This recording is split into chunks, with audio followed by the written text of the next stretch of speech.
Hi, it's Dr. Brooke. Ironically, this term I've been teaching a course called Plagues and Pandemics in Modern History, where we survey a number of epidemics and pandemics starting from the Middle Ages and running right up to the 21st century. So, if you need a break from reading COVID news or COVID disinformation online and you want to turn to an actual book, here are a few you can get started with. Good reading and good luck. First up is William McNeill's Plagues and Peoples. Classic work, first published in 1976. It's a really good read, quite easy. It goes from the ancient period up through HIV in the 1990s, and is a really comprehensive view of the way that human societies have interacted with diseases throughout the past. Next up is John Aberth, The First Horsemen, Disease and Human History, part of Pearson's Connections, Key Themes in World History series. This is a great little textbook I've used for my survey courses as well as my senior level course on this. It's not very thick, but it's really well packed with both secondary interpretation and primary sources, as well as links and suggested readings.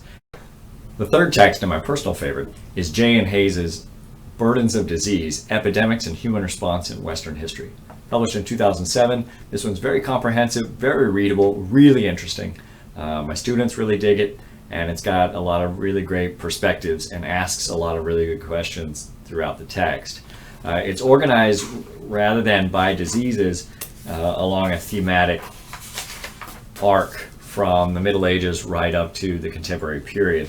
So our chapters: the Western Inheritance, Greek and Roman Ideas about Disease, Medieval Diseases and Responses, the Great Plague Pandemic of the Black Death, New Diseases and Transatlantic Exchanges, Continuity and Change, Magic, Religion, Medicine and Science, 500 to 700, 1700, and that's my favorite chapter right in the middle. It sort of bridges the two parts of the book. Chapter 6, Disease and the Enlightenment, Cholera and Sanitation, Tuberculosis and Poverty, Disease, Medicine and Western Imperialism, The Scientific View of Disease and the Triumph of Professional Medicine with the sort of beginning of the 20th century, The Apparent End of Epidemics, and Disease and Power. He's also got very thorough notes and a really good list of suggested readings in the back. A couple of honorable mentions: Dorothy Cranford's Deadly Companions and Arlo Karlen's Man and Microbes. Both interesting, quite readable, very good. For my course, weren't really structured enough and didn't really add in what I was looking for, but as a single text to pick up one or the other, they're both really quite good, both quite cheap. So as a good starting point, here are a couple of monographs to carry you into the next few weeks at least. Feel free to comment below with any questions you may have, or if you'd like some suggestions for scholarly articles or primary sources about any specific diseases, I'll be very happy to provide them. Good luck and enjoy.